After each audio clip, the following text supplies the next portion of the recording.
ఎంతమంది యోగా చేస్తుంటారు? అందరు చేసేవాళ్ళేనా? ఎందుకు చేస్తున్నాం? మోకాళ్ళ నొప్పులు నేను చేయట్లేదు, ముందు చేసేవాళ్ళు. సో చాలా మంది యోగా అంటే ఏంటో అనుకుంటాం. మనం కూర్చోవడం కూడా యోగానే, చైర్లో కూర్చోవడం కూడా యోగానే, నిలబడ్డము యోగానే. యోగా అంటే ఏదో మనం ఏదో సపరేట్గా ఆసనాస్ చేయాలి, లేకుంటే ఏదో అమ్మో అవి చాలా పెద్ద పెద్ద ఆసనాస్ చేద్దామని మనం ఏమనుకుంటామని ఫీల్ అవుతుంటాం. సో మనం నడవడము యోగమే, నవ్వడము యోగమే, మనం తినడము యోగమే. సో యోగా అనేది మన జీవితంలో ఒక పార్ట్. సో మనం ఏమనుకుంటా అంటే యోగా ఎవరూ చేయటం లేదంటాం. ధ్యానము యోగాలో ఒక పార్టే. ధ్యానం చేస్తున్నామంటే యోగా చేస్తున్నాం. యోగాలో ఏముంటాయంటే అష్టాంగ యోగం ఉంటుంది. అష్టాంగ యోగం అంటే యమ నియమ ఆసన ప్రాణాయామ ప్రత్యాహార ధారణ ధ్యాన సమాధి. ధ్యానము చేస్తున్నాం, సమాధి దగ్గరికి వెళ్తున్నాం, ప్రత్యాహారము శ్వాసను గమనిస్తున్నాం. అంటే మనం యోగాలో 3 పాటలు చేస్తూనే ఉన్నాం. యమ నియమాలు ఆల్రెడీ పాటిస్తున్నాం. ఏంటంటే సత్యం పలకాలి, అహింస చేయకూడదు, ఇలాంటివి అబద్ధం చెప్పకూడదు, బ్రహ్మచర్యం పాటించాలి. ట్రాన్స్లేషన్ ఏమైనా ట్రాన్స్లేషన్ రిక్వైర్మెంట్. సో ఇక్కడ తెలుగు తెలిసిన వాళ్ళు ఎంతమంది ఉన్నారు? తెలుగు అర్థమయ్యే వాళ్ళు చేతులు ఎత్తండి. చాలా. ఓకే. తమిళ్ ఓకే. కన్నడ తెలుగు అర్థమవుతుంది. అందరికి తెలుగు అర్థమవుతుందా? అందరికి తెలుగు అర్థమవుతుందా? అర్థం కాదా? అర్థం కాదు. కొద్దిగా లైట్ మేడం. అయితే అష్టాంగ యోగంలోనే మనం చేసేటువంటి ధ్యానం ఒకటి, మెడిటేషన్ ఒకటి, ఇవన్నీ కూడా ఉన్నాయి. అంటే యోగా అందరము చేస్తూనే ఉంటాం, కానీ మనం సరైన ప్రాపర్గా యోగా చేయకపోవడం వల్ల ఈరోజు హోలిస్టిక్ యోగా అని చెప్పేసి మనం రకరకాల థెరపీస్ని మనం పెట్టుకుంటున్నాం. కారణం ఏంటి అంటే మనం సరైన పద్ధతిలో మనం కూర్చోవట్లేదు, సరైన పద్ధతిలో శ్వాసించట్లేదు, సరైన పద్ధతిలో మనం ఆహారం తీసుకోవట్లేదు. ఇవన్నీ తీసుకుంటే యోగా అనేది అవసరం లేదు. సో చెప్తారు. సో యోగా ఎందుకు అంటే ఆరోగ్యాన్ని కాపాడడం కోసమని మనం అందరం అంటాం. కానీ మెడిసిన్ ఆహారమే. మనం ఏ టాబ్లెట్ తీసుకున్నా ఆహారం, కానీ ఏంటి అది కూడా కావాలంటే యోగానే కావాలి. డైజెస్ట్ కాలేదనుకోండి, మెడిసిన్ అయితే ఏం చేస్తారంటే ఇంకా ఏ మెడిసిన్ పనిచేయదు, ఇది పనిచేయదు. సో ఏంది, ఏ ఫుడ్ అరగాలన్నా యోగానే కావాలి, యోగా చేయాలన్నా యోగానే ఉంటుంది, ஸோ நம்ம எதை செய்வதா ஏதோ வித்தியாசமான ஒரு விஷயம் இல்லை. நம்ம உட்கார்ந்தாலும் சாப்பிட்டாலும் தியானம் பண்ணாலும் எல்லாம் கீழே தான் வரும். அந்த யோகான்றது நாம புரிஞ்சுக்கிட்டு செயல்பட்டா மட்டும்தான் நம்ம உடம்பு ரொம்ப நல்லா இருக்கும். అయితే మనం మన శరీరం అంటే మన అరగాలి అంటే దాన్ని ఏమంటామని మెటబాలిజం అంటే డైజెస్టివ్ ఫైర్. డైజెషన్ కాకపోతే మనం ఏ తిన్న మెడిసిన్ కానీ ఏది పనిచేయదు. దాన్ని చేస్తామంటే డైజెషన్, మణిపూర్వ చక్రం బాగుందని చెప్తుంటాం. మన పంచభూత లింగాల్లో ఇది ప్రాపర్ లింగం. ఎందుకంటే మనం గిరి ప్రదక్షిణం కూడా చేస్తాం కదా, దేనికంటే మణిపూర్వ చక్రము అగ్నితత్వం ఆడడం కోసమే ఇది అగ్నిలింగము అని చెప్తాం. உடல்ல எந்த பிரச்சனை இருந்தாலும் நம்ம சாப்பிட்டது சரியா நமக்கு டைஜஷன் ஆகலைன்றது பொருள். டைஜஷன் ஆகலைன்னா நமக்கு எதுவுமே சரியா நடக்காது. ஸோ அதை சரியா நம்ம சரி செஞ்சுக்கணும்னா நம்ம மூலாதார சக்கரம் ஆக்டிவேட் பண்ணணும். நம்ம இந்த கிரிவலம் கூட மூலாதார சக்கராவை ஆக்டிவேட் பண்ணி நம்ம டைஜஷன் சிஸ்டம் சரி பண்ண அந்த செயல் தான் அது செய்யும். ನಮಗೆ ಎಲ್ಲಾ ವ್ಯಾಧಿಗಳು ಬರೋದು ಮುಖಾಂತರ ಅಂದ್ರೆ ಎಲ್ಲ ವ್ಯಾಧಿಗಳು ಬರಕ್ ಕಾರಣ ಏನಂದ್ರೆ ನಮ್ಮ ಡೈಜೆಸ್ಟಿವ್ ಸಿಸ್ಟಮ್, ಜೀರ್ಣ ವ್ಯವಸ್ಥೆ ಅದರ ಅನಾರೋಗ್ಯವಾಗಿದ್ರೆ ಎಲ್ಲ ಅನಾರೋಗ್ಯ. ಅದನ್ನ ಸರಿಯಾಗಿ ಇಟ್ಕೋಬೇಕಂದ್ರೆ ಅದನ್ನ ಆಕ್ಟಿವೇಟ್ ಮಾಡ್ಕೋಬೇಕು. ನಾವು ಯೋಗದಲ್ಲಿ ಚಕ್ರ ಇದೆಲ್ಲ ಅದನ್ನು ಆಕ್ಟಿವೇಟ್ ಮಾಡ್ಕೊಂಡ್ರೆ ಎಲ್ಲ ಸರಿ ಹೋಗುತ್ತೆ ಅಂತ. అయితే మనకు అసలు ఆరోగ్యం అంటే ఫస్ట్ ఆఫ్ ఆల్ హెల్త్ అంటే mentally, spiritually, emotionally, physical 4 pillars అంటారు. ఈ హెల్త్ అనేది ఈ 4 పిల్లర్స్ మీద ఆధారపడి ఉంటుంది. సో ఇవి 4టిని కాపాడేది ఏంటంటే యోగా ద్వారా హెల్త్ వస్తుంది. హెల్త్ కావాలి అంటే ఏం చేయొచ్చు అంటే ప్రాణాయామం చేస్తాం. ఎమోషనల్ హెల్త్ కావాలన్నా మనం చేసేది శ్వాసే.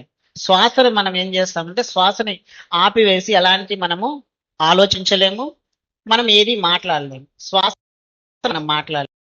శ్వాస ద్వారానే మనం ఏం చేయగలం అంటే మాట్లాడతాం. ఎగ్జలేషన్ చేస్తూనే మాట్లాడతాం, ఇన్హలేషన్ మాట్లాడలేము.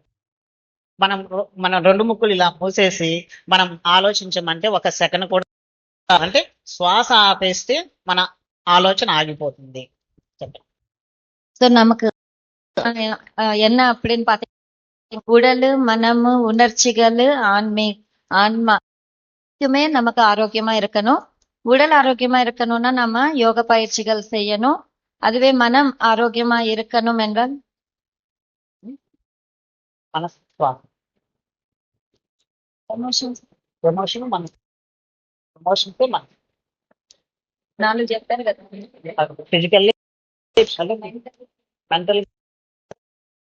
ஸோ நம்ம மனசால இல்ல உணர்ச்சிகளால நம்ம ஆரோக்கியமா இருக்கணும். சுவாசம்ன்றது நமக்கு பேசுறதுக்கா இருக்கட்டும், சிந்திக்கிறதுக்கா இருக்கட்டும், நம்ம சுவாசத்தோட தான் இணைந்திருக்கு. அதனால நாம அந்த தியான நிலையில மட்டும்தான், அந்த சுவாசிக்கும் போது மட்டும்தான் நம்ம அந்த தியான நிலைக்குள்ள போக முடியும். நம்ம மனசு உணர்ச்சிகள் எல்லாம் சரி பண்ண முடியும். ಆರೋಗ್ಯ ಅಂದ್ರೆ 4 ವಿಧಗಳಿರ್ತದೆ. ನಮ್ಗೆ ಮೂಲ ಸ್ತಂಭಗಳು 4 ಅಂದ್ರೆ ಶಾರೀರಿಕ ಆರೋಗ್ಯ, ಸಾಮಾಜಿಕ ಆರೋಗ್ಯ ಮತ್ತು ಕೊನೆಯದಾಗಿ ಆಧ್ಯಾತ್ಮಿಕ ಆರೋಗ್ಯ. ಇವೆಲ್ಲನೂ 4 ಮೂಲ ಇದರಲ್ಲಿ ನಮ್ಮ ಶಾರೀರಿಕ ಗೊತ್ತು, ಯೋಗ ಮತ್ತೆ ಆಹಾರದೆಲ್ಲ ಅದರಿಂದ. ಆದ್ರೆ ಮಾನಸಿಕ ಆರೋಗ್ಯ, ಎಮೋಷನಲ್ ಹೆಲ್ತ್ ಅಂತ ಏನಿದೆಯೋ ಅದು ಶ್ವಾಸನ ಹಿಡ್ಕೊಂಡ್ರೆ, ಶ್ವಾಸವ ನೋಡಿ, ಎರಡು ಮೂಗಿಲಿಂದ ಶ್ವಾಸ ಹೋಗ್ತಾ ಇರ್ತದಲ್ಲ, ನೋಡಿ ಮೂಗಿಲಿಂದ ಹೋಗೋ ಶ್ವಾಸ ನಿಲ್ಸಿದ್ರೆ ತಕ್ಷಣವೇ ಸ್ಟಾಪ್ ಆಗಲ್ಲ. ಅಷ್ಟು ನೇರ. ಅದಕ್ಕೂ ನಾವು ಅದ್ರ ಮೇಲೆ ಜಾಸ್ತಿ అభ్యాస ಮಾಡಬೇಕು. మన ఆరోగ్యం అనేది ఎప్పుడైనా మనసు మీద ఆధారపడి ఉంటుంది. మనసు సరిగ్గా ఉంటే ఆరోగ్యం బాగుంటుంది. అంటే ఏమవుతుంది, ఎడ్రినల్ రిలీజ్ అవుతుంది. అంటే adrenal release 1 minute adrenal release శరీరంలో అది నార్మల్ కావడానికి బ్లడ్ లో కలిసి బ్లడ్ నార్మల్ గా కావడానికి 6 hours పడుతుంది. అంటే మనకు 1 minute కోపం వచ్చేసి 6 hours బాడీ రిపేర్ చేయడానికి టైం పడుతుంది. మానసిక ఆరోగ్యం అనేది మన శరీరం మీద 50% పనిచేస్తుంది. మనం తిన్న ఫుడ్ అనేది 25% పనిచేస్తుంది. మనం తీసుకునే శ్వాస అనేది 25% పనిచేస్తుంది. మనసు, మన శ్వాస 3 కరెక్ట్ గా ఉంటే మన శరీరం సంపూర్ణ ఉంటుంది. உடல் ஆரோக்கியம், மனம் செம்மையா இருக்கணும். மனசுல நம்ம ஒரு நிமிஷம் நமக்கு கோபம் அது திருப்பி சரி 6 அது செய்யுது. அதனால ஒரு நிமிஷம் அந்த உணர்ச்சி என்றது நமக்கு 6 மணி நேரம் ஆகிறது திருப்பி சரி பண்ணிக்கிறதுக்கு. அது போல நம்ம உடல் ஆரோக்கியம், மனம் ஆரோக்கியமா இருக்கணும். மனம் ஆரோக்கியமா இருந்தா மட்டும்தான் உடல் ஆரோக்கியமா இருக்கும். మన యొక్క శరీరం ಮೇಲೆ ಪ್ರಧಾನವಾಗಿ ನಮ್ಮ ಎಮೋಷನ್ಸ್ ಆಗ್ಲಿ ತುಂಬಾ ಪ್ರಭಾವ. ಅಂದ್ರೆ ಯಾವುದೇ ಒಂದು ಎಮೋಷನ್ ಹೊಂದಿದ್ರೆ, ಕೋಪ, ಸಪೋಸ್ ಉದಾಹರಣೆಗೆ ಕೋಪ ಮಾಡ್ಕೊಂಡ್ರೆ ಅದರಿಂದ ಈ ಕೆಮಿಕಲ್ಸ್, ಹಾರ್ಮೋನ್ ಒಳಗಡೆ ಅದನ್ನು ಮತ್ತೆ ಸ್ವಸ್ಥಗೊಳಿಸಕ್ಕೆ 6 ಗಂಟೆಗಳು ಬೇಕು. ಒಂದ್ಸರಿ ಕೋಪ ಮಾಡ್ಕೊಂಡ್ರೆ ಅದನ್ನು ಕಡೆ ಗಂಟೆ ಕಾಲ ಬೇಕು. ನೋಡಿದ್ರ ಎಷ್ಟು ಪ್ರಭಾವ ನಮ್ಮ ಎಮೋಷನ್ಸ್ ಇಂದ. ಎರಡನೇ 50% ನಮ್ಮ ಪ್ರಭಾವ, 25% ಆಹಾರದ ಪ್ರಭಾವ, 25% ನಮ್ಮ ಶ್ವಾಸದಿಂದ ಪ್ರಭಾವ ಇರತ್ತೆ. ಇದನ್ನು ಸರಿಯಾಗಿ ಇಟ್ಕೊಂಡ್ರೆ ಆರೋಗ್ಯ ಚೆನ್ನಾಗಿದೆ. మనం యోగాలో ఆసనాలను తీసుకుంటాం. అందరం కొంతమంది ఆసనాలు చేస్తున్నాం, అన్ని చేస్తున్నాం. కానీ ఏం చేస్తున్నామంటే ఆసనం అంటే అమ్మో ఏదో అవి చేయాలి మనం అనుకుంటాం. కానీ అసలు ఆసనం అంటే ఏంటంటే రైట్ డైరెక్షన్ లో, రైట్ ప్లేస్ లోకి మనం ఆ యొక్క ప్రాణశక్తిని తీసుకెళ్లేటువంటి ఒక కోణాన్ని మనం ఆసనం అంటాం. ఎలా అంటే మనం పిరమిడ్కి ఒక కోణం ఉంది కదా, పిరమిడ్ ఏం చేస్తుంది, మన యొక్క సహస్రారం నుంచి మన శరీరం మొత్తానికి తీసుకెళ్తుంది. ఆసనం కూడా ప్రాంక్రియాస్ చేస్తే ప్రాంక్రియాస్ కి అది పిరమిడ్ లాగా పనిచేసి అక్కడికి కావాల్సిన ప్రాణశక్తిని మనకు తీసుకెళ్తుంది. నీ పెయిన్ ప్రాణశక్తిని ఆ యొక్క కోణం అనేది మన శరీరంలో పనిచేస్తుంది. ప్రతి ఆసనం కూడా ప్రాణశక్తిని ఆ రైట్ డైరెక్షన్ లో రైట్ ప్లేస్ లో తీసుకెళ్ళడానికి మనం చేసేటువంటి కోణాన్ని మనం ஆசனము అంటాம். ஸோ யோகா உடல் பயிற்சிகள் அப்படின்னு நம்ம நினைச்சிட்டு இருக்கிறோம். அது உடல் பயிற்சி மட்டும் இல்ல, பயிற்சி நம்ம செய்யும் போது ஒவ்வொரு ஆசனம் நம்ம செய்யும் போது அது வந்து நமக்கு அந்த பிரபஞ்ச சக்தி என்ற விஸ்வசக்தி காஸ்மிக் எனர்ஜி வந்து நமக்கு ஸோ எந்த இடத்துல நமக்கு பிரச்சனை இருக்கோ அந்த அந்த பிராணசக்தி அனுப்புறது தான் இந்த யோகத்துல நம்ம செய்யறது. நம்ம பிரமிடுக்குள்ள உட்கார்ந்தா எப்படி வந்து பிரபஞ்ச சக்தி ஒருமுகமாகி நமக்கு கிடைக்கிறதோ அது போல ஒவ்வொருலையும் அந்த பிரபஞ்ச சக்தி நாம பெறதுதான் வந்து ஒரு ಅಂಶமா இருக்கும். ಸೊ ಆಸನದ ಮುಖ್ಯ ವಿಚಾರ ಈಗ ಅತಿ ಪ್ರಾಮುಖ್ಯವಾದಂತ ಅಂಶ. ನಿಜವಾಗಿ ಇಂಥ ಪಾಯಿಂಟ್ಸ್ ಬುಕ್ಗಳಲ್ಲಿ ಓದಿದ್ರೆ ಸಿಗಲ್ಲ, ಆಯ್ತಾ. ಅವರ ಅಭ್ಯಾಸದಿಂದ ಅನುಭವದಿಂದ ಬಂದಿರುವಂತ ಏನಂತ ಹೇಳ್ತಾರೆ ಅಂದ್ರೆ, ಮಾಡಿದ್ರೆ ಹೇಗೆ ಒಂದು ಪಿರಮಿಡ್ ಇದೆ, ಕೋನ ಇದೆಲ್ಲ, ಅದೇನ್ ಮಾಡತ್ತೆ, ವಿಸ್ತರಣ ಮಾಡ್ಕೊಂಡ ಕಡೆ ತಲುಪಿಸ್ತದೆ. ಅದೇ ರೀತಿಯಲ್ಲಿ ನಮ್ಮ ಏನೇ ಒಂದು ಆಸನ ಮಾಡಿದ್ರೆ ಆ ಉದಾಹರಣೆಗೆ ತ್ರಿಕೋನಾಸನ, ಭುಜಂಗಾಸನ ಏನೇ ಮಾಡಿದ್ರು ಒಂದು ಆಸನದಿಂದ, ಉದಾಹರಣೆಗೆ ಒಂದು ಆಸನ ಮಾಡಿದ್ವಿ, ಈ ಎರಡು ನೋವುಗೋಸ್ಕರ ಮಾಡಿದೆ ಅಂತ ಇಟ್ಕೊಳ್ಳಿ. ಆಸನ ಮಾಡಿದ ತಕ್ಷಣವೇ ನಮ್ಮ ಪ್ರಾಣಶಕ್ತಿಯನ್ನು ಸಹಸ್ರಾರದಿಂದ ಅದು ಪ್ರವಾಹ ಆಗುವಾಗ ನೇರವಾಗಿ ಇಲ್ಲಿಗೆ ತಲುಪಿಸ್ತದೆ, ಈ ಮೊಣಕಾಲಿಗೆ ತಲುಪಿಸ್ತದೆ. ಆ ಪ್ರಾಬ್ಲಮ್ ಏನಿದೆಯೋ ಅಲ್ಲಿಗೆ ತಲುಪಿಸ್ತದೆ. ఆ రీతిಯಲ್ಲಿ ఆసన వర్క్. ఇలా మన యొక్క యోగాలో ఆసనాలు 84 ఎందుకున్నాయి అంటే, లక్షల జీవరాశులు అనేది మన ఎత్త మీద ఉన్నాయి. 84 లక్షల జీవరాశులు ప్రాణశక్తి తీసుకునేటువంటి ఆసనము అంటాం. சோ இந்த அப்படி என்ற ஒரு விஷயத்துல 84 லட்சம் ஆசனங்கள் இருக்கு. ஏன்னா இந்த பூமியின் மேல 84 லட்சம் உயிரினங்கள் இருக்கு. ஒவ்வொரு விதமா அந்த பிராணசக்தி வாங்குற தன்மை இருக்கும். அந்த ஒவ்வொன்னுதான் நம்ம யோகா ஆசன இருக்கிறோம். ಸೊ ಆಸನಗಳಲ್ಲಿ 84 ಲಕ್ಷಗಳ ಆಸನಗಳಿದೆ ಈ ಭೂಮಿ ಮೇಲೆ. ಯಾಕಂದ್ರೆ 84 ಲಕ್ಷಗಳ ಜೀವರಾಶಿಗಳು ಅದು ತಗೊಳ್ಳೋಂತ ಪ್ರಾಣಶಕ್ತಿ, ಓಕೆ, ಪ್ರತಿಯೊಂದು ಜೀವರಾಶಿ ಪ್ರಾಣಶಕ್ತಿ ತಗೊಂತದಲ್ಲ, ಆಸನ ಅಂತ ಕರೀತಾರೆ. ಆ ರೀತಿಯಲ್ಲಿ ಇದೆ. అలానే మన శరీరాన్ని దేహమే దేవాలయం అంటాం. అంటే మన శరీరం ప్రతి దేవత యొక్క స్వరూపం మన శరీరంలో ఉంది. దానికి గుర్తుగానే మనం ఏం చేస్తామంటే, ప్రతి కూడా ఒక వాహనం ఉంటుంది. మనకి కూర్మాసనం, కూర్మం మీద ఒక దేవత ఉంటాడు. తర్వాత వ్యాఘ్రం అంటే పులి ఉంటుంది, దుర్గాదేవి ఉంటుంది. అంటే మన శరీరంలోనే ప్రతి ఒక్కొక్క పాటికి ఒక కల్పనలో వాళ్ళ యొక్క శక్తిని మనం తీసుకుంటూ ఉంటాం. అంటే మనం వ్యాఘ్రాసనం చేస్తే దుర్గాదేవి యొక్క శక్తిని మనం తీసేసుకుంటాం. అలానే మనకి పర్వతాసనం చేశామనుకోండి, దానికి పర్వతం మీద ఎక్కువ ఎవరు ఉంటారంటే కూర్మ ఉంటుంది. అంటే మనకు కావాల్సినటువంటి మూలాధార చక్రాన్ని గణ అంటే ఎక్కువ పర్వతాసనం చేస్తుంది. భుజంగం ఎవరి దగ్గర, స్నేక్ అంటే ఎవరు, సుబ్రహ్మణ్యేశ్వర స్వామి యొక్క శక్తి తీసుకు భుజంగాసనం చేయాలి. వాళ్ళగా మనకి చూపిస్తూ ఉంటారు దేవతలందరూ. சோ எல்லா தேவதர்களுக்குமே கூட அவங்களுக்கு ஒவ்வொரு அப்படின்னு சொல்லிட்டு ஒரு உயிரின வாகனமா கொண்டு இருப்பாங்க. அதெல்லாமே கூட அவங்க பிராணசக்திய வாங்குற விதத்தை தான் நமக்கு கொடுத்துட்டு இருக்கிறாங்க. எக்ஸாம்பிளுக்கு சொல்லணும்னா, புஜங்க ஆசனம் பண்ண முருகன் பெறலாம். போல ஒவ்வொரு ஆசனம் பண்ணும்போது ஒவ்வொரு தெய்வீக தன்மையோட ஆற்றல் நாம பெறலாம். ಸೊ ಆಸನಗಳಲ್ಲಿ ತುಂಬಾ ಡಿಫರೆಂಟ್ ಆಸನಗಳು ಇರ್ತಾವಲ್ಲ. ಉದಾಹರಣೆಗೆ ಭುಜಂಗ ಆಸನ ಅಂದ್ರೆ ಸ್ವಾಮಿ ಅವರು ಉಪಯೋಗಿಸ ಆ ಭುಜಂಗ ಆಸನದಿಂದ ನಮ್ಗೆ ಏನು ವ್ಯಕ್ತಪಡಿಸ್ತಾರ ಅಂದ್ರೆ, ಅದೊಂದು ಚಿಹ್ನ ಅಷ್ಟೇ, ಒಂದು ಸಿಂಬಲ್. ಆದ್ರೆ ಅದರಿಂದ ಯಾವ ರೀತಿಯಲ್ಲಿ ನಮ್ಮ ದೇಹದಲ್ಲಿ ಪ್ರಭಾವ ಆಗತ್ತೆ, ಭುಜಂಗಾಸನ ಮಾಡಿದ್ರೆ ಮೊಣಕಾಲು ನೋವು ಕಡಿಮೆ ಆಗತ್ತೆ ಅಂದ್ರೆ ಅದೊಂದು ಆಸನ ತರ ಅವ್ರು ಇಟ್ಕೊಂಡು ನಮ್ಗೆ ತೋರಿಸ್ತಾ ಇದ್ದಾರೆ ಅಷ್ಟೇ. ఈ యొక్క ఆసనాలన్నీ కూడా మన వెన్నుపూసని కరెక్ట్ గా చేసుకోవడానికి బాగా పనిచేస్తాయి. అందుకే మన వెన్నుపూస నాడులు ఎన్ని ఉంటాయంటే మొత్తం కూడా అవి 33 ఉంటాయి. వాటినే మనం ఏమంటాం అంటే 33 కోట్ల దేవతలు అంటాం. 1 crore ఈస్ 1 గణం. గణం సెక్టార్ లో ఉండే వాళ్ళందరినీ కూడా ఒక గణంగా చూస్తాం. అలా 33 కోట్ల దేవతలనే మనం చూస్తూ ఉంటాం. సో మూలాధారం నుంచి సహస్రారం దాకా ఉన్నటువంటి 30 కూడా గణానికి రుచిస్తూ ఉంటాం.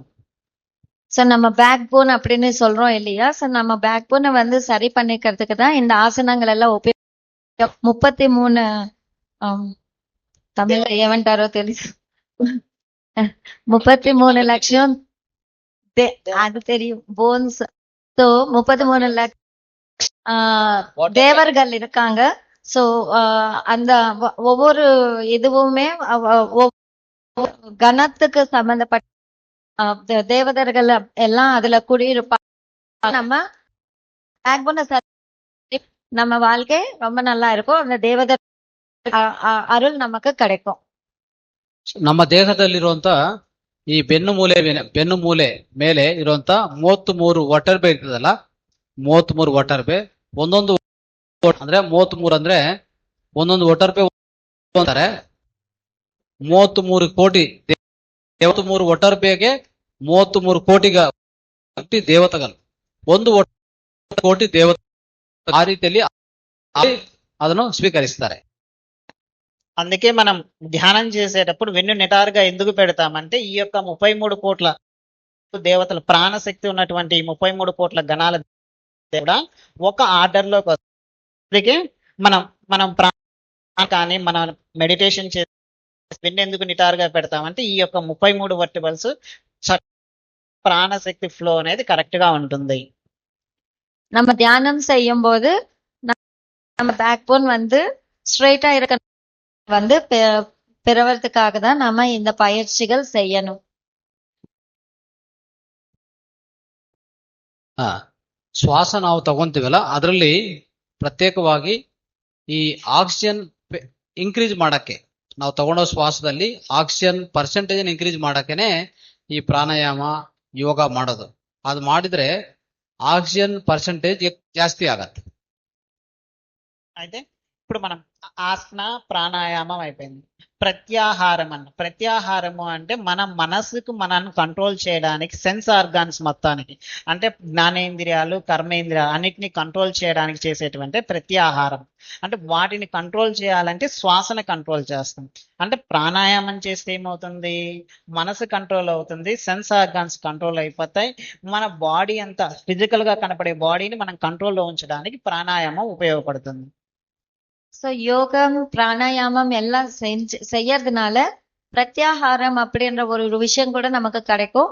பிரத்யாகாரம்னா என்னன்னா நம்ம இந்திரியங்கள் எல்லாமே ஞானேந்திரியங்கள் கர்மேந்திரியங்கள் அது எல்லாமே நம்ம வந்து கண்ட்ரோல்ல வச்சுக்கணும்.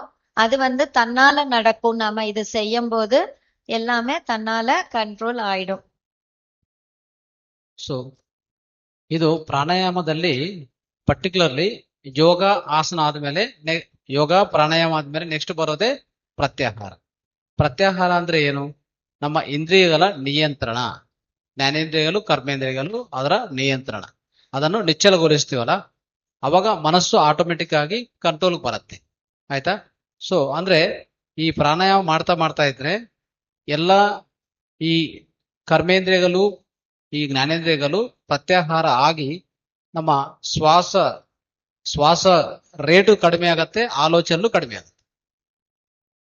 తర్వాత మనం చేసేటువంటి ధారణ, ఎప్పుడైతే ఈ యొక్క ప్రాణాయామం చేస్తున్నాం అనుకో ప్రత్యాహారం మనసు కంట్రోల్ అయిన తర్వాత చేసేటువంటి ధారణే మనం ఏమంటే ఆనాపాన సతి. అంటే మనం ఒకదాని మీద ఫోకస్ చేస్తాం.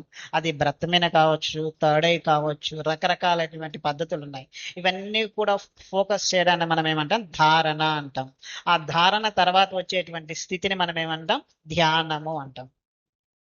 ஸோ நம்ம வந்து இந்த ஞானேந்திரியங்கள் இது எல்லாமே பிரத்யாகாரம் வாங்கின பிறகு அடுத்து செய்ய வேண்டியது வந்து தாரணா. தாரணா என்ன அப்படின்னா ஆனாபானசதி அப்படின்னா ஒரே விஷயத்தின் மேல கவனம் செலுத்துறது அப்படின்றது. சோ இப்போ அது எக்ஸசைஸ் மாதிரி இருக்காது, உள்வாங்கிறது மூச்சு இருக்கிறது அப்படின்னு நாம அந்த மூச்சுடன் இணைந்து இருந்திருப்போம். சோ அது ஆனாபானசதி அப்படின்னு அந்த விஷயத்துல நம்ம தாரணா அப்படின்னு ஃபோக்கஸ் ஆகி இருப்போம். ಈಗ ಯೋಗಾಸನ ಆಯ್ತು, ಪ್ರಾಣಾಯಾಮ ಆಯ್ತು, ಪ್ರತ್ಯಾಹಾರ ಆಯ್ತು. ಪ್ರತ್ಯಾಹಾರದಿಂದ ನಮ್ಮ ಇಂದ್ರಿಯಗಳು ನಿಚ್ಚಲಗೊಳಿಸ್ಕೊಂಡಿದ್ವಿ, ಆಲೋಚನೆಗಳು ಕಡಿಮೆ ಆಗಿದೆ. ಧಾರಣಕ್ಕೆ ಹೋದ್ರೆ ನೆಕ್ಸ್ಟ್ ಸ್ಟೆಪ್ ಅಷ್ಟಾಂಗ ಯೋಗದಲ್ಲಿ. ಸೊ ಧಾರಣ ಅಂದ್ರೆ ಪ್ರತ್ಯೇಕವಾಗಿ ಆನಾಪಾನಸತಿ. ಅಲ್ಲಿ ಏನ್ ಮಾಡ್ತೀವಿ ಅಂದ್ರೆ ಧಾರವಾಗಿ, ಓಕೆ, ಏಕದಾಟಿಯಲ್ಲಿ ಧಾರವಾಗಿ ನಮ್ಮ ಶ್ವಾಸದ ಮೇಲೆ ಮಾತ್ರ ಗಮನ ಇಟ್ಕೊಂಡಿರ್ತೀವಲ್ಲ, ಆ ರೀತಿಯಲ್ಲಿ ಮಾಡುವಾಗ ನಾವು ಮತ್ತೆ ಇನ್ನೂ ನಿಚ್ಚಲ ಸ್ಥಿತಿಗೆ ಹೋಗ್ತೀವಿ.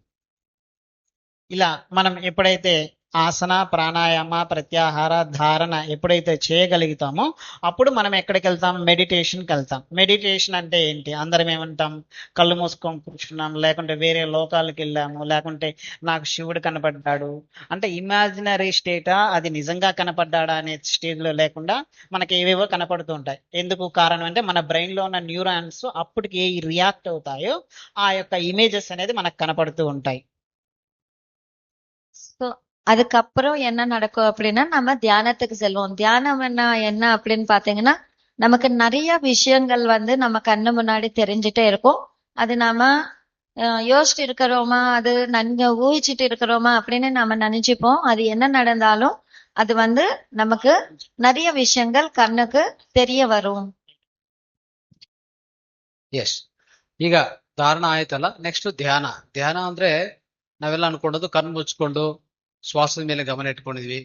ಮತ್ತೆ ಕಣ್ಣು ಮುಚ್ಕೊಂಡಿದ್ಮೇಲೆ ಏನೇನೋ ನಮಗೆ ವಿಭಿನ್ನವಾದ ದೃಶ್ಯಗಳು ಕಾಣಿಸ್ತಾ ಇದೆ, ವಿಭಿನ್ನವಾದ ದೇವತೆಗಳು ಕಾಣಿಸ್ತಾ ಇದ್ದಾರೆ ಅಂತಂದ್ರೆ ಅದೆಲ್ಲ ಏನಂದ್ರೆ ನಮ್ಮ ಬ್ರೈನ್ ಒಳಗಡೆ ಯಾವ ನ್ಯೂರಾನ್ಸ್ ಆಕ್ಟಿವೇಟ್ ಆಗುತ್ತೋ ಅದ್ರ ಮೇಲೆ ಅದ್ರ ಮುಖಾಂತರ ಸ್ವಲ್ಪ ದೃಶ್ಯಗಳು ಕಾಣಿಸ್ಬೋದು. ಆದ್ರೆ ಅದು ನಿಜವಾಗಿ ಕಾಣಿಸ್ತಾ ಇದೆಯಾ ಇಲ್ಲ ಅದು ಕಲ್ಪನೆ ಮಾಡ್ಕೊಂಡಿದೀವಾ ಅನ್ನೋದು ನೋಡ್ಬೇಕಾಗತ್ತೆ.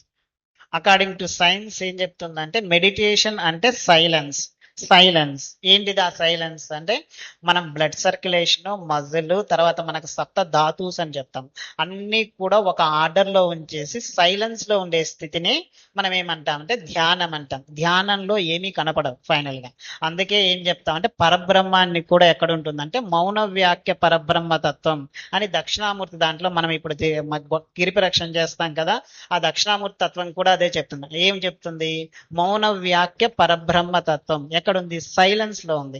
నీకేమైనా ఇమేజెస్ కానీ ఇవన్నీ కనపడుతున్నాయి అంటే నువ్వు ఇమాజినరీ లో ఉన్నావా, లేక నువ్వు ఏదన్నా ఊహించుకుంటున్నావా, లేక నీకేమన్నా ఉండి ఒక గాడ్ మీద ఎక్కువ కోరిక రావడం వల్ల నీకు అది కనపడుతుందా? నేను కైలాసం వెళ్ళొచ్చాను, లేకుంటే నేను విష్ణులోకం వెళ్ళొచ్చాను, నేను హిమాలయాలు వెళ్ళొచ్చాను, ఇలా అందరూ చెప్తుంటారు. ఇవి ఇమాజినరా అని 1-2 సార్లు చెక్ చేసుకోండి.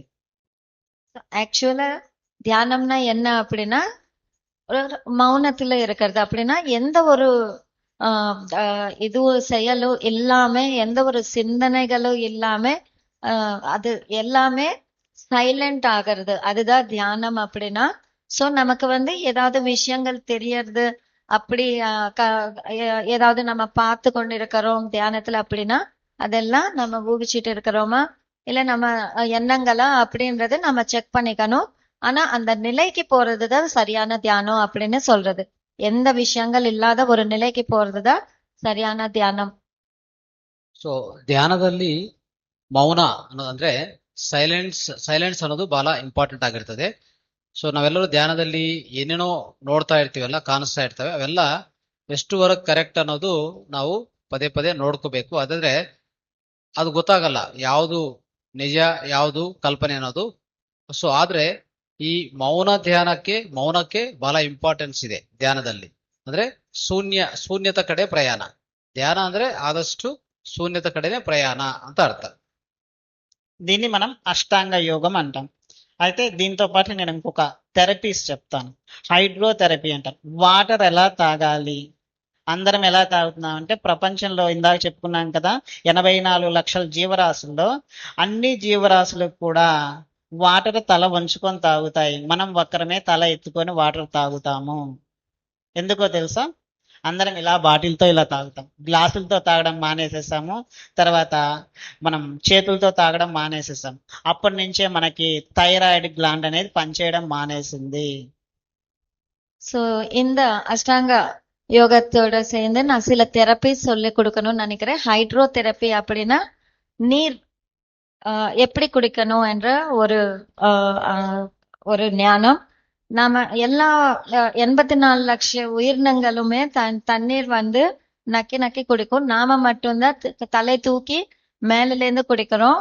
நாம வந்து சப்பி குடிக்கிறது இல்ல, கை வச்சு குடிக்கிறது இல்ல, கிளாஸ்ல குடிச்சிட்டு இருக்கிறோம். அதனாலதான் நமக்கு தைராய்டு பிரச்சனைகள் நிறைய வருது. தைராய்டு கிளாண்ட் வந்து சரியா செயல்படுறது இல்ல.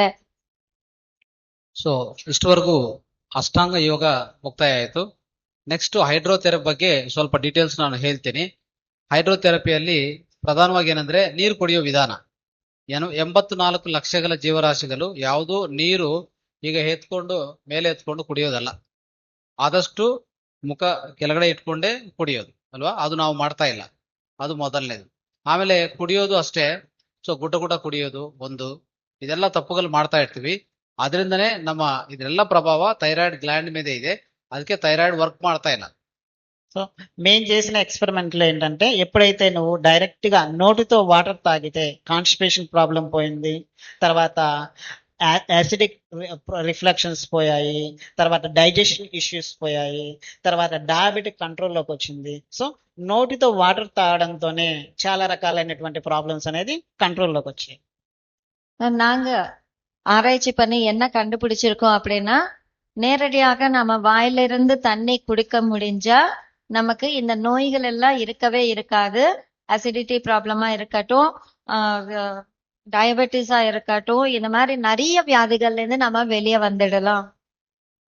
ನೀರು ಕುಡಿಯೋ ವಿಧಾನ ಸರಿಯಾದ ತಿಳ್ಕೊಂಡ್ರೆ, ಅಂದ್ರೆ ಎಲ್ಲಾ ಜೀವರಾಶಿಗಳು ಹೇಗೆ ಕುಡಿತಾ ಇದ್ದು ನಾವು ಅದೇ ಅಳವಡಿಸ್ಕೊಂಡಿದ್ರೆ, ನಮ್ಮಲ್ಲಿ ಸಹ ನಮಗೂ ಈ ಮಾನವಾಳಿಗೆ ಬರ್ತಾ ಇರುವಂತ ಎಲ್ಲ ವ್ಯಾಧಿಗಳು, థైరాయిడ్ ಆಗಲಿ, కాన్స్టిపేషన్ ಆಗಲಿ, ಇನ್ನೊಂದು ಎಲ್ಲಾ ವ್ಯಾಧಿಗಳು ಪರಿಹಾರ ಆಗತ್ತೆ. ఎందుకు ఎక్కువ వాటర్ తాగాలి అంటే, మన శరీరంలో 72% వాటర్ ఉంటుంది. సో పంచభూతాలతో మన శరీరం ఉన్న ఈ శరీరంలో 72% వాటర్ ఉంటుంది. వాటర్ని ఒకటి మనం కరెక్షన్ చేస్తే 72% నీకు ఆరోగ్యంగా ఉంటారు. అంటే మాక్సిమం మీరు ఆరోగ్యంగా ఉన్నట్టే. అంటే కరెక్ట్గా వాటర్ తాగితే మీరు ఆరోగ్యంగా ఉంటారు.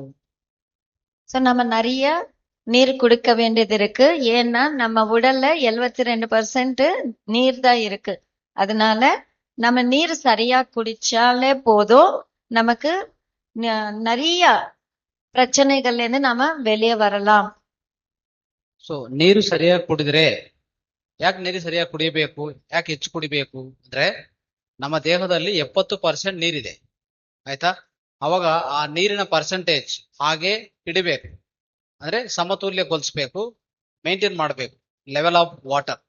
ಅದಕ್ಕೂ ಹೆಚ್ಚು ನೀರು ಕುಡಿಬೇಕು. ಕುಡಿದ್ರೆ ಎಲ್ಲ ಅನಾರೋಗ್ಯಗಳು ಹೋಗುತ್ತೆ, ಯಾವುದು ಅನಾರೋಗ್ಯ ಇರೋದಿಲ್ಲ. ಸೊ ಅಂತ ಹೇಳ್ತಾ ಇದ್ದಾರೆ. మనం వాటర్ ఒకటి, ప్రాణాయామం ఒకటి, ఆసనాలు ఎప్పుడైతే చేయగలుగుతారో ఏమవుతుందో, ఆసనాలు చేసినప్పుడు మన బాడీలో మస్కులర్ సిస్టము, బాడీలో పృథ్వీ తత్వం మొత్తం కూడా యాక్టివ్ అవుతుంది. పృథ్వీ తత్వం మన బాడీలో ఎంత ఉంటుందంటే 12%. ప్రాణాయామం చేసినప్పుడు మన బాడీలో ఆక్సిజన్ పర్సంటేజ్ మొత్తం బాడీలో చూసుకుంటే మొత్తం దాంట్లో 8%, అంటే 12 + 8 20%, 72% మనం వాటర్ తీసుకుంటాం. అప్పుడు ఎంత అవుతుంది? 90% మన శరీరం ఆరోగ్యంగా ఉండడానికి ఆసనాలు, ప్రాణాయామము, వాటర్ తీసుకోవడం ద్వారానే మన శరీరం ఆరోగ్యంగా ఉంచుకోవచ్చు. ஸோ நம்ம உடல் ஆரோக்கியமா இருக்கணும்னா நாம இந்த ஆசனங்கள் பண்ணணும், சரியா நீர் குடிக்கணும், பிராணாயாமம் பண்ணணும். இது 3 சென்றாலே போதும். ஸோ நம்ம ஆசனங்கள் பண்ணும்போது பூமிக்கு நாம வந்து அந்த பஞ்சபூதங்கள்ல பூமிக்கு கனெக்ட் ஆயிட்டு இருப்போம். நம்ம வந்து 12% ஆற்றல் வந்து நம்ம வாங்க முடியும்.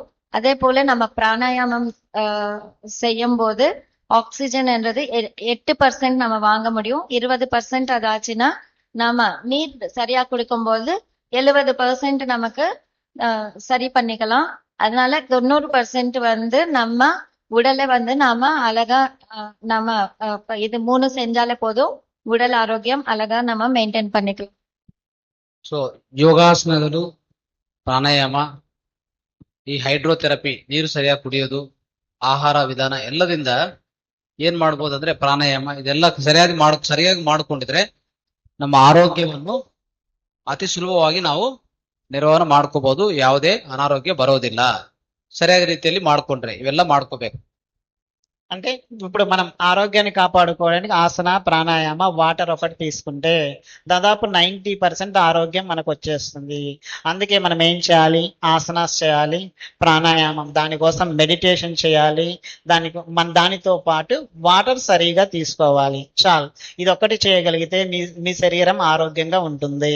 మీరు ఏ రోగాన్నైనా సరే ఈ మూటితో మనం జయించవచ్చు. ఈవెన్ క్యాన్సర్ అయినా జయించవచ్చు. నేను చూసిన కేసుల్లో ఇప్పుడు బ్రెయిన్ ట్యూమర్ చూస్తున్నాను, డయాబెటిక్ చూశాను, నెక్స్ట్ అల్జిమర్స్ చూశాను, తర్వాత సోరియాసిస్ చూశాను, తర్వాత నీ పెయిన్స్ చూశాను, బ్యాక్ పెయిన్ చూశాను. ఇవన్నీ కూడా ఈ కరెక్షన్స్ తోనే జస్ట్ 3 నెలలు ఈ మార్చుకుంటే మన చేతుల్లో ఉండే పని. ఇవి మార్చుకుంటే అన్నీ కూడా నార్మల్ వచ్చేసాయి, ఎలాంటి పిల్స్ లేకుండా. ஸோ அவர் செஞ்ச இந்த பயணத்துல அவர் பார்த்தது என்னன்னா, இந்த 3மே நம்ம செஞ்சா உடல் ஆரோக்கியத்தை நம்ம எந்த நோய் இல்லாம காப்பாத்திக்கலாம் அப்படின்னு சொல்லியிருக்காங்க. ஸோ சோரியாசிஸா இருக்கட்டும், இல்லைன்னா பேக் பெயினா இருக்கட்டும், இந்த மாதிரி நிறைய பிரச்சனைகள்ல இருந்து நிறைய பேர் வெளியே வந்திருக்காங்க. நாம ஆசனாஸ் பண்ணணும், தியானம் பண்ணணும், தண்ணி சரியா குடிக்கணும். இந்த 3 செஞ்சா போதும். ಸೊ ದಿನನಿತ್ಯ ನಾವು ಯೋಗಾಸನಗಳು, ಪ್ರಾಣಾಯಾಮ, ಆಹಾರ ಮತ್ತೆ ಇದು ಎಸ್ಪೆಷಲಿ ಹೈಡ್ರೋಥೆರಪಿ ಅಂದ್ರೆ ನೀರು ಸರಿಯಾದ ರೀತಿಯಲ್ಲಿ ನಾವು ಸೇವನೆ ಮಾಡಿದ್ರೆ ಎಲ್ಲಾ ರೋಗಗಳು, ಸೋರಿಯಾಸಿಸ್, ಥೈರಾಯ್ಡ್, ಕ್ಯಾನ್ಸರು, ಅಲ್ಜಮೈರ್ಸ್ ಎಲ್ಲಾ ವ್ಯಾಧಿಗಳನ್ನು ಸಹ ಗುಣಪಡಿಸ್ಕೋಬಹುದು. ಸೊ ಅದಕ್ಕೋಸ್ಕರ ಇವೆಲ್ಲ ನಾವು ಸರಿಯಾದ ರೀತಿಯಲ್ಲಿ ಪಾಲನೆ ಮಾಡಿದ್ರೆ ಸಾಕು. సో ಎಲ್ಲ పరిహార ಆಗತ್ತೆ. ఇది మనం ఆరోగ్యంగా ఉన్నా అంటే యోగా ఒకటి, ప్రాణాయామం, వాటర్ తీసుకుంటే చాలు. ఇది మాత్రమే ఆరోగ్యము. Thank you. Thank you so much sir. So ಅದ್ಭುತವಾದ ರೀತಿಯಲ್ಲಿ ನೀರು ಕುಡಿಯೋ ವಿಧಾನ ನಾನು ಲಾಸ್ಟ್ ಟೈಮ್ ರಾಜಮಂಡ್ರಿಯಲ್ಲಿ ತೋರಿಸಿದ್ರು ಸರ್. ಯಾವ ರೀತಿಯಲ್ಲಿ ಅಂದ್ರೆ ನೀರು ನಾವು ಕೈಯಿಂದ ಈಗ ಕುಡಿತೀವಲ್ಲ ಅದು ಕರೆಕ್ಟ್. ಈಗ ನಾಯಿ, ಪ್ರತಿ ಜಂತು ಹೇಗೆ ಕುಡಿತದೆ ನೀರು? ಸೊ నాలుగేಯಿಂದ తగుంటది, నాలుగేಯಿಂದ రైట్. అంటే నాలుకతో నీళ్ళు తీసుకుంటాం కదా, ಅದು ಕರೆಕ್ಟ್. ನಾವೇನ್ ಮಾಡ್ತೀವಿ? ನೇರವಾಗಿ ಈ ತರ ಎತ್ತಿ ಹಾಕೊಂತೀವಿ, ಇಲ್ಲ ಗ್ಲಾಸಿಂದ ಕುಡಿತೀವಿ. ಆ ತರ ಅಲ್ಲ. ಒಂಥರ ಜಂತು ಯಾವ ರೀತಿಯಲ್ಲಿ ಈ ತರ ಕುಡಿತದಲ್ಲ, ಒಳಗಡೆ ಒಂದೊಂದು ಅಂದ್ರೆ ನಾಲ್ಕೆಯಿಂದ ತಗೊಂತದ ನೋಡಿ, ಆ ರೀತಿಯಲ್ಲಿ ಕುಡಿಬೇಕು. That is the correct way of drinking water. ಅರ್ಥ ಆಯ್ತಾ? ಸೊ ನೀವು ಸಹ ಒಂದು ಬೌಲ್ ತಗೊಂಡು ಈ ತರ ಮಾಡ್ಬೇಕು. ಅರ್ಥ ಆಯ್ತಾ? ಅಂದ್ರೆ ಜಂತು ಯಾವ ರೀತಿ ತಗೊಂತದೋ ನಾಲಿಕೆ ಸ್ವಲ್ಪ ಒಳಗಡೆ ತಗೋಬೇಕು. That is the correct way. ಅದು ಲಾಸ್ಟ್ ಟೈಮ್ ತೋರಿಸಿದ್ರು, ಇಲ್ಲಿ ಪ್ರಾಕ್ಟಿಕಲ್ ಆಗಿ ತೋರಿಸಿದ್ರು. ఆవు ఎలా నీళ్లు తాగుతుందో మనం కూడా తాగగలిగితే ఆవులాగా చాలా కాలం బతకచ్చు ఆరోగ్యంగా. మనం ఆవులాగా ఉండాలి అంటే ఆవులకి నీళ్లు తాగండి. అంటే పెదవులతో నీళ్లు తాగితే, బౌల్తో అంటే ఇలా పెట్టేసుకొని నీళ్లు తాగితే చాలు. మనం బౌల్తో నీళ్లు తాగగలిగితే మనం ఆరోగ్యంగా ఉంటాము. కాన్స్టిపేషన్ ప్రాబ్లం 3 days లో తగ్గిపోతుంది. సో చాలా రకరకాల ప్రాబ్లమ్స్ కన్నీ ఓన్లీ వాటరే. వాటర్ నోటితో తాగడం మొదలెట్టండి, సగం రోగాలు పోతాయి. ஸோ தண்ணி நம்ம கையில இப்படி வச்சுட்டு நக்கி நக்கி குடிக்கணும். அந்த மாதிரி மாடு குடுக்கிற மாதிரி நாம தண்ணி குடிச்சா நம்ம மாடு இருக்கிற போல நாமளும் வாழலாம், தெய்வமா வாழலாம் அப்படின்னு சொல்லியிருக்காங்க. கான்ஸ்டிபேஷன் இந்த ப்ராப்ளம் எல்லாம் 3 நாள்ல போயிடும் அப்படின்னு சொல்லிட்டு இருக்கிறாங்க. So thank you sir, thank you so much. Felicitation music. Thank you sir, thank you so much. So ಅದ್ಭುತವಾದ ಜ್ಞಾನ ಕೊಟ್ಟಿದ್ರಿ. ಅಷ್ಟಾಂಗ ಯೋಗ, ಹೈಡ್ರೋಥೆರಪಿ. ಸೊ ಅದ್ಭುತವಾದ ಜ್ಞಾನ ನಮ್ಗೆ ಕೊಟ್ಟಿದ್ದಕ್ಕೂ ಸೊ ಜೋರಾಗಿ ಚಪ್ಪಾಲು, ಗಟ್ಟಿగా చప్పట్లు కొట్టడం సార్కి.